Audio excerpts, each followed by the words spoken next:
I've been saying to people for so many years, good luck with all that green juice.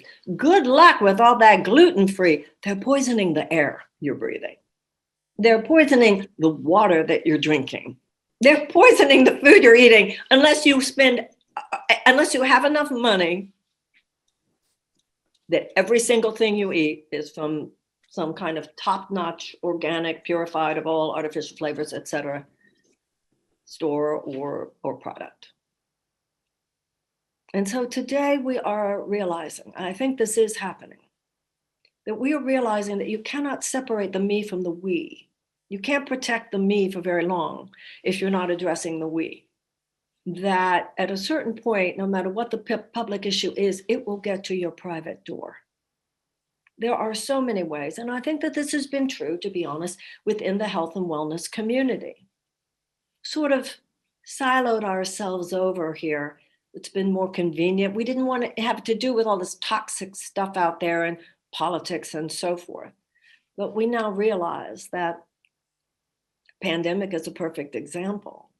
Anything that is disharmonious in the larger world is now going to touch all of our lives. When I said earlier that meditation helps the physical body, one of the reasons it not only is healthy for the physical body, one of the reasons it is also healthy and helpful for the collective is because it's one thing to accept, we've talked about these two pillars. Who am I and what am I here for? Those are the two existential questions. You handle that, your life is going to be so much better in any situation. Who am I in this situation and why am I here? And if you go, I am an individualized expression of the love that heals all things, and I'm here to extend that love. I'm not here to think about just what I'm going to get. I'm here to think about what I'm going to give. I'm not just here to think about myself. I'm here to think about everyone else. I'm here to be an immune cell in this wounded body of humanity. Then the issue is not only knowing that, but meditating every day as a way of receiving your instruction. In the Course in Miracles, it says that every morning we're to pray, where would you have me go? What would you have me do? What would you have me say? And to whom? Somebody was putting in the chat just now about eating meat. Industrialized animal farms is a perfect example. It is insane. It is non-loving. It is cruel. So we should not be surprised it is unhealthy for the body. We have behaved without reverence to animals. We've behaved without reverence to the earth. We behave without reverence to children. We behave without reverence to just to the concept of other people on the planet, reverence to our own bodies. And therefore, we are experiencing both on the mental level of our own traumas, as well as on the physical level of our bodily illnesses. We are experiencing the breakdown, the sickness, and the disease that are simply a reflection of the places within our own minds where we have deviated from our collaborative function. It is in remembering who we are. Now, in a religious and spiritual sense, the Course in Miracles says that you think you have many different problems, but you really only have one, and that is your separation from God. In any given moment, who am I? Why am I here? And when we apply that, not only to our individual behavior, but to our collective behavior, there's no reason public policy can't be an expression of love. It's pretty simple. That part of the game is they try to make it like it's complicated. It's actually not. You see a hungry child, you feed them. You see an uneducated child, you educate them. You see a person not given a fair shot in an educational or economic system, you fix that.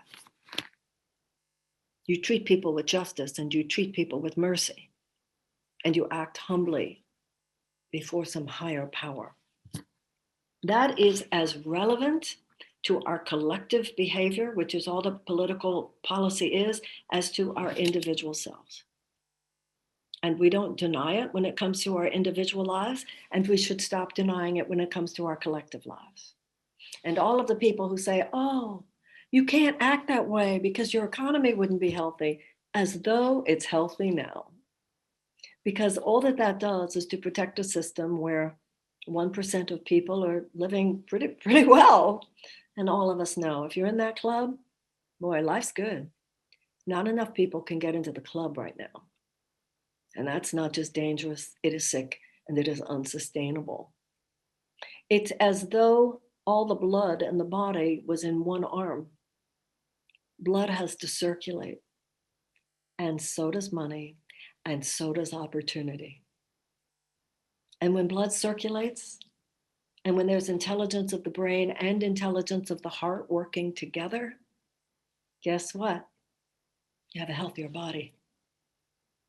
And when we allow opportunity to circulate, and justice to circulate, and mercy to circulate, and reverence to circulate, and care for the young, any woman who's been pregnant can tell you there's a really strange experience you have when you carry a child.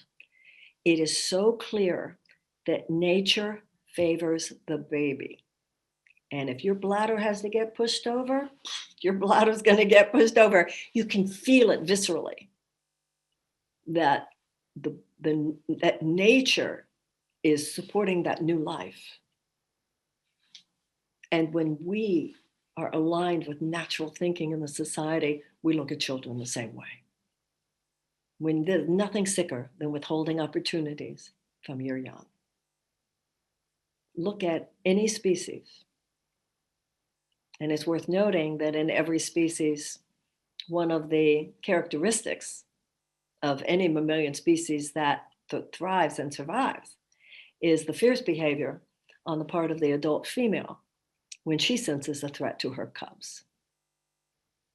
So women should be leading the charge.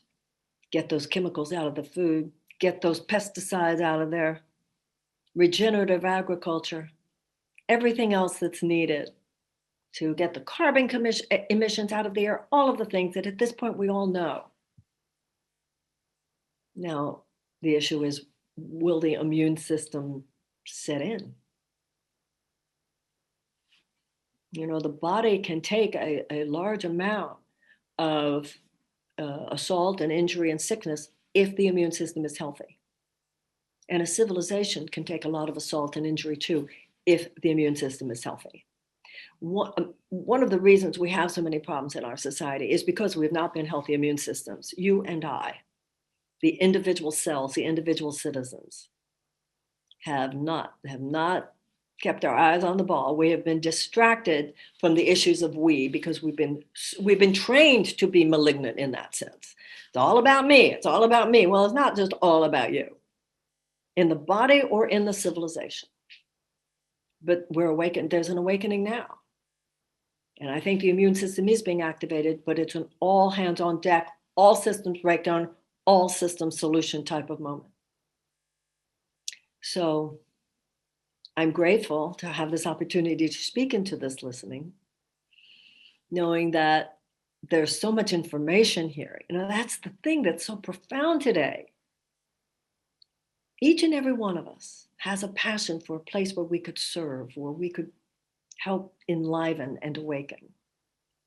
And each and every one of us, because of events like this and because of the proliferation of this kind of material, also are getting the information we need about food, about all of the things that we need to have healthier bodies, to have healthier souls. And now it's our job to go out and to create a healthier society.